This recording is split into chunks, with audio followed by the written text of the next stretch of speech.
കരുതുന്നവൻ ഞാനല്ലയോ, കലങ്ങുന്നതെന്തിനു നീ? കരുതുന്നവൻ ഞാനല്ലയോ, കലങ്ങുന്നതെന്തിനു നീ? കണ്ണുനീരിൻ്റെ താഴ്വരയിൽ കൈവിടുകയില്ല ഞാൻ നിന്നെ. കണ്ണുനീരിൻ്റെ താഴ്വരയിൽ കൈവിടുകയില്ല ഞാൻ നിന്നെ. കരുതുന്നവൻ ഞാനല്ലയോ, കലങ്ങുന്നതെന്തിനു നീ? കണ്ണുനീരിൻ്റെ താഴ്വരയിൽ കൈവിടുകയില്ല ഞാൻ നിന്നെ. മത്തായിയുടെ സുവിശേഷം 3-ാം അധ്യായം.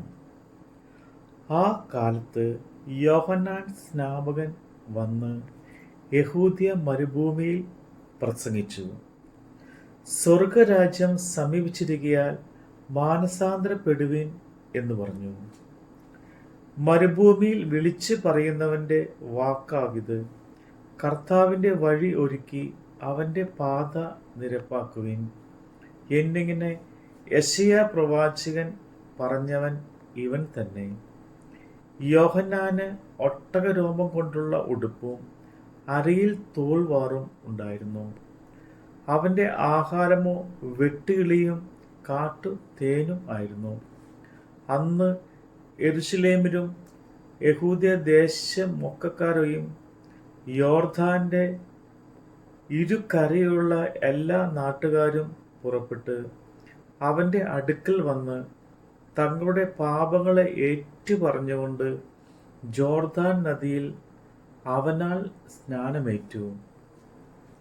തൻ്റെ സ്നാനത്തിനായി പരീശരിലും സാധുക്കരിലും പലർ വരുന്നത് കണ്ടാരെ അവൻ അവരോട് പറഞ്ഞത്, സർപ്പസന്തതികളെ, വരുവാനുള്ള കോപത്തെ ഒഴിഞ്ഞ് ഓടിപ്പോകുവിൻ. നിങ്ങൾക്ക് ഉപദേശിച്ചു തന്നത് ആര്? മാനസാന്തരത്തിന് യോഗ്യമായ ഫലം കായ്പിൻ. അബ്രഹാം ഞങ്ങൾക്ക് പിതാവായിട്ട് ഉണ്ട് എന്ന് ഉള്ളം കൊണ്ട് പറവാൻ തുനിയരുത്. ഈ കല്ലുകളിൽ നിന്ന് അബ്രഹാമിന് മക്കളെ ഉളവാക്കുവാൻ ദൈവത്തിന് കഴിയുമെന്ന് ഞാൻ നിങ്ങളോട് പറയുന്നു.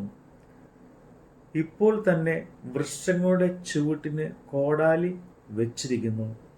നല്ല ഫലം കായ്ക്കാത്ത വൃക്ഷം എല്ലാം വെട്ടി തീയിൽ ഇട്ടുകളയുന്നു. ഞാൻ നിങ്ങളെ മാനസാന്തരത്തിനായി വെള്ളത്തിൽ സ്നാനം ഏൽപ്പിക്കുന്നതേ ഉള്ളൂ. എൻ്റെ പിന്നാലെ വരുന്നവനോ എന്നേക്കാൾ ബലവാൻ ആകുന്നു.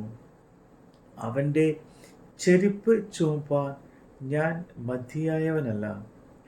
അവൻ നിങ്ങളെ പരിശുദ്ധാത്മാവിലും തീയിലും സ്നാനം ഏൽപ്പിക്കും. വീശുമുറം അവൻ്റെ കയ്യിലുണ്ട്. അവൻ കളത്തെ മുറ്റും വെടിപ്പാക്കി കോതമ്പ് കളപ്പുരയിൽ കൂട്ടിവെക്കുകയും പതിർക്കെടാത്ത തീയിലിട്ട് ചുട്ട് കളയുകയും ചെയ്യും.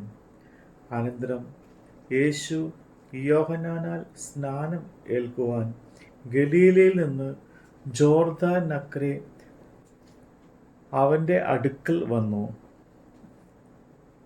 യോഹന്നാനോ അവനെ വിലക്കി, നിന്നാൽ സ്നാനം ഏൽക്കുവാൻ എനിക്ക് ആവശ്യം, പിന്നെ നീ എൻ്റെ അടുക്കൽ വരുന്നുവോ എന്ന് പറഞ്ഞു. യേശു അവനോട്, ഇപ്പോൾ സമ്മതിക്കുക, ഇങ്ങനെ സകല നീതിയും നിവൃത്തിയാക്കുന്നത് നമുക്ക് ഉചിതം എന്ന് ഉത്തരം പറഞ്ഞു. എന്നാറെ അവൻ അവനെ സമ്മതിച്ചു. യേശു സ്നാനം ഏറ്റ ഉടനെ വെള്ളത്തിൽ നിന്ന് കയറി. അപ്പോൾ സ്വർഗം തുറന്നു. ദൈവാത്മാവ് പ്രാവെന്ന പോലെ ഇറങ്ങി തൻ്റെ മേൽ വരുന്നത് അവൻ കണ്ടു. ഇവൻ എൻ്റെ പ്രിയപുത്രൻ, ഇവനിൽ ഞാൻ പ്രസാദിച്ചിരിക്കുന്നു എന്ന് സ്വർഗത്തിൽ നിന്ന് ഒരു ശബ്ദവും ഉണ്ടായി. കർത്താവിൻ്റെ വചനമാണ് നമ്മൾ കേട്ടത്. എൻ്റെ മഹത്വം കാണുക നീ, എൻ്റെ കയ്യിൽ തരിക നിന്നെ. എൻ്റെ മഹത്വം കാണുക നീ, എൻ്റെ കയ്യിൽ തരിക നിന്നെ. എൻ്റെ ശക്തി ഞാൻ നിന്നിൽ പകർന്നു, എന്നും നടത്തിയിടും കൃപയാ. എൻ്റെ ശക്തി ഞാൻ നിന്നിൽ പകർന്നു, എന്നും നടത്തിയിടും കൃപയാ. കരുതുന്നവൻ ഞാനല്ലയോ, കലങ്ങുന്നതെന്തിനു നീ. കണ്ണുനീരിൻ്റെ താഴ്വരയിൽ കൈവിടുകയില്ല ഞാൻ നിന്നെ.